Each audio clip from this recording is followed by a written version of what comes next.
Hello, good afternoon, good morning sa mga subscriber ko dyan, mga followers. Maraming salamat po sa pagsusubaybay ninyo sa akin. At saka, sorry kasi minsan lang ako makapag-upload kasi minsan busy. So, yung nag-message sa akin nung nakaraan na nagtatanong kung ano ba daw ang magandang paraan para doon sa mahal sa buhay na sumakabilang bakod. So, ito po ang ibibigay ko sa inyo ngayon. Napakaganda ito para matutunan ninyo gawin ng tama, sundin lang at saka tiwala lang, positive. So, para po doon sa sa gustong paghiwalayin, yung halimbawa may mahal kayo sa buhay na pinagpalit kayo ng iba. Yun po ang pinakamasakit dahil marami pong nangyayari ganyan. Parang common na yung nangyayari sa buhay ng bawat may relasyon. So, ang gagawin ko ngayon ay ituturo ko sa inyo kung papaano sila magkahiwalay. Unang gawin ninyo, gawin ito sa Friday or Tuesday. Gawin ninyo ito ng pwede umaga bago ang init. Umaga bago magsikat ang araw or alas 12 ng gabi. Pero more on umaga mas maganda kasi umaga yung prepare ko sa inyo. Ang gagawin nyo ay magkuha kayo ng itlog. Ganito. Kung mayroon kayong native chicken eggs, yun ang maganda. Yan ganyan. Ito ang pinaka-importante, yung itlog na ng manok. Ito ay hilaw, raw egg ito. So, ang gagawin nyo lang dito ay magkuha kayo ng maliit na papel. Ganito. Yan. Yan. Tapos, isulat nyo yung pangalan ng babae. Kung alam nyo yung kapanganakan, ilagay nyo yung kapanganakan niya. Tapos, pangalan ng asawa nyo or jowa nyo or mahal nyo sa buhay na nangangaliwa. Ngayon, pag nakasulat na siya, kahit maliit lang, ganyan. Basta paliitin nyo lang ang Ngayon, i-fold nyo ng palabas. Palabas ha, wag para sa inyo. Yan. Ganyan na siya. Ganyan. Pagkatapos niyan, pag nakuha nyo na yung papel na naging ganyan na siya kaliit, yan. Kukuha kayo ng maliit na karayom. Yung maliit na karayom, ganyan, itusok nyo dito, papuntang ganon. Yan, itusok nyo, yan, ganyan. Oh. So, nagiging ganyan na siya. Pagkatapos yung itlog, ito, basagin nyo dito sa pinakadulo, yan. Dito, yan.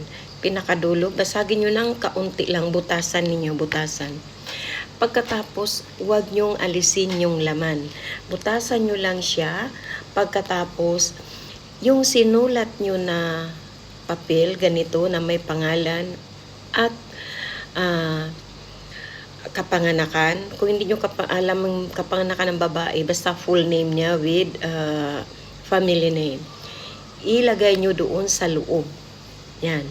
Pagkatapos, kuha ulit kayo ng papel, mag-wish kayo na sa pamamagitan nitong basag na itlog ay magkakahiwalay kayo at hindi na kayo babalik pa sa isa't isa. Tapos, yun uli ang gagawin ninyo, i-roll ninyo na siya ganyan, ilubog nyo uli doon. Ngayon, pag lubog na siya doon, kuha kayo ng stick ng walis, yung walis tingting, ipasok nyo sa loob, ikutin ng 3. Parang i-rumble ninyo ng 3. Ganon. Yan. Pagkatapos doon sa bahay ninyo, alam ninyo yung bubong na doon natulo ang tubig. Doon natulo ang tubig sa bubong na yun. Yung daluyan ng tubig na yun, doon sa bahay ninyo, hukayin ninyo ng malalim. Siguro basta malalim siya na bawat ulan ay hindi siya or hindi siya makikita. Basta laliman ninyo ang hukay. Then, ilibing ninyo itong itlog doon na may kasama yung pangalan nila. Lahat-lahat, ilibing nyo doon. Pagkatapos tabunan ninyo ng maayos, itabon ninyo ng lupa na as in, idiin ninyo, maayos na maayos siya. Pagkatapos para hindi siya mahukay ng tubig ulan, ilibing ninyo doon. Pagkatapos, mag-iwan kayo ng salita na ang relasyon, ang bawal na relationship ninyo ay mapabasag katulad ng itlog na hindi na mababalik pa. Ganun lang ang gagawin ninyo kasi ganito yun. Ang simbolo ng itlog ay mahalaga. Pag ang itlog ay nabasag, never mo na siyang maibalik pa. Hindi mo na siya maibalik pa ang buong itlog na ganito. So yun ang bali kahulugan ng itlog na nilagay ninyo. So asahan nyo yan. Dahan-dahan yan sila na yung kanilang relasyon na buo, dahan-dahan niyang mababasag katulad ng itlog na never nang masauli o magbalik pa. So sana makukuha ninyo yung idea ko. Ito ay pinakamaganda. I-try nyo buong puso, buong tiwala, positive lang, at laging magdasal na gabayan ka sa yung mga gawain araw-araw, at saka laging maniwala at manalangin sa may kapal. Walang masama pag sinumbong mo agad sa Diyos, ibabalik niya yan. Ito ay hindi masama. Ito ay walang magiging mangyayari sa kanila kung hindi magkahiwalay sa bawal na relasyon. Okay? Maraming salamat po. Hanggang sa muli. Bye!